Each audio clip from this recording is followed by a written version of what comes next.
watching last night's debate, I think it's fair to say no one in the entire country came out as a winner, but there were some indications that Biden got the better of Trump. Here is the betting markets, which showed Biden surging and Trump falling following the debate. Yeah, and according to the CBS poll, 48% of viewers believe that Biden won the debate. So joining us to weigh in on the debate as well, how the candidates did, D.C. Bureau Chief at The Intercept, Ryan Grimm, and co-host of the Realignment podcast, Hudson Fellow Marshall Kosloff. It's good to see you guys. Thanks for joining us. You got it.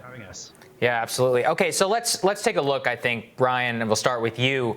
It generally saw, of course, it's a wash. It was pretty much horrific on all sides. 48-41 in that snapshot poll from CBS. That's pretty much the national polling average, right, Ryan? So if you're with Trump, you're with Trump. If you're with Biden, you're with Biden. Is this going to change anything? What do you think? Yeah, the idea that Joe Biden could turn in a performance like he did last night and be declared, and I think with some reason, as the winner, is just shows you where we are in our politics right now.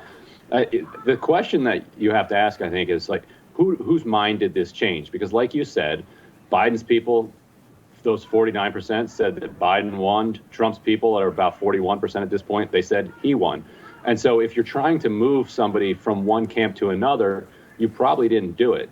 Now, what about the undecided voters? Well, think about them. They're down to 5% or below in surveys. And if you're at this point in the presidential race and you haven't decided who you're going to vote for yet, you don't really care probably enough to watch an entire 90 minutes of that debate. So you probably didn't actually watch it. You're just going to be, gleaning from snippets that you hear on the radio or on the internet or what you see on social media.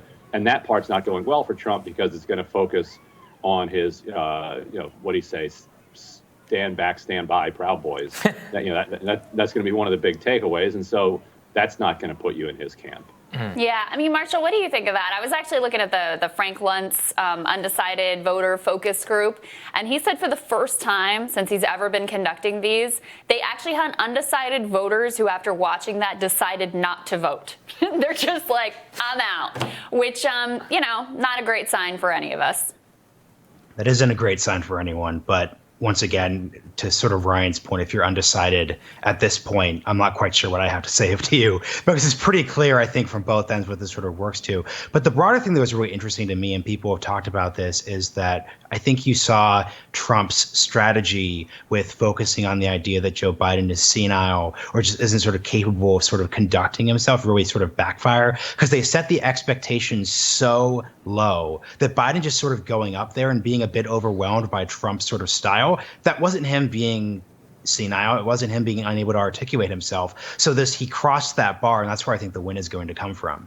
Yeah, I think that's right, Marshall. I mean, Ryan, could you speak to that a little bit? Because, look, I mean, Biden did not deliver a resounding blow whatsoever, and I thought his performance was quite shaky at times. But you could also see, I mean, Trump was interrupting him. He did, ultimately get through it. And interestingly enough, from that Frank Luntz group, you saw that one of the things that somebody said was beat expectations, more coherent than I thought. I mean, it does go to show that was a strategic error on the Biden campaign's part, right? They also said that debating Trump was like getting into an argument with a crackhead. That's one of the comments that came out of that panel. Go ahead, Ryan.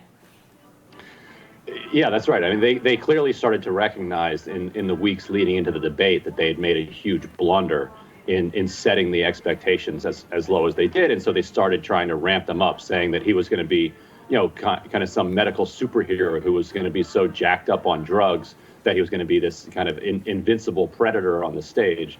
Nobody really quite believed that either. And so, people went in with the impression that this was a doddering old man whose eyes were going to bleed, his teeth were going to fall out, and he was going to crumple right there on the floor of the stage. And when that didn't happen, he gets to walk off as a victor. And the other problem for Trump is that the people that he needs to convince are these women in the suburbs, many of whom voted for him in 2016, but have been turned off by his style and by some of his politics. And so by putting that style on steroids, you're not exactly speaking to them and getting them back. Yeah, I think that's right. And I saw you tweet that out last night, Ryan. I thought that was a really important take. Marshall, so Sagar and I both basically saying, like, because this probably doesn't really move the polls, you have to say Biden's the winner because he's ahead in the polls. But what do you think? I mean, do you think that there is actually any movement? Do you think that anyone is just so sort of disgusted by Trump's obnoxious behavior last night that they ultimately come over into the Biden camp? I don't think it's going to shift anyone ultimately into the Biden camp, and I don't think Trump is particularly going to lose anyone. But the problem for Trump is that Biden has already shifted a lot of people. I mean, people were talking about this on the panels. You know, Trump has been really decimated with those white suburban voters who in many cases he won in 2016. So he's already taken the losses. And what he really needs to think about moving forward in these debates is he needs to stop acting as if this is 2016 again. He's not simply running against Hillary Clinton with 30 years of baggage a lot of people sort of don't like. He's no longer the disruptor. He's no longer the challenger. He's the president. And the more he doesn't run as a normal president, the more he doesn't focus on. And you sort of saw this at different points in the debate when he sort of said, we're reopening again. My strategy worked. The infection numbers are going down. The more he focuses on that and focuses less on just appearing like a bully, the more successful it's going to sort of be. But I think the clear takeaway is it's way too late for that, most likely. Yeah. I mean, Ryan, do you think that he can adjust?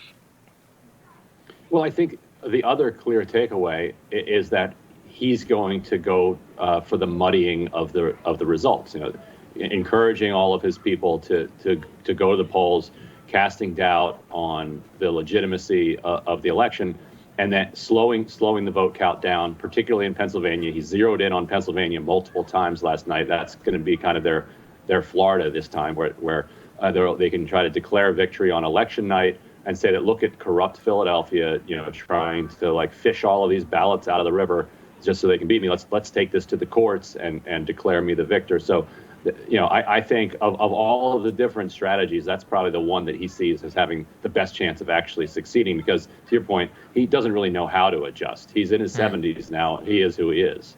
Yeah, I generally think that's, you know, Marshall, we saw Chris Christie being like, hey, you know, maybe he'll change, maybe not. And I was like, well, you're the guy advising him. And if you're saying that he's not going to change here, then things probably not going to go all that well. I mean, yeah, let's suppose like what, is there anything he could do to change his strategy and win back 4 to 5% of the vote that he's lost to Biden already? What do you think?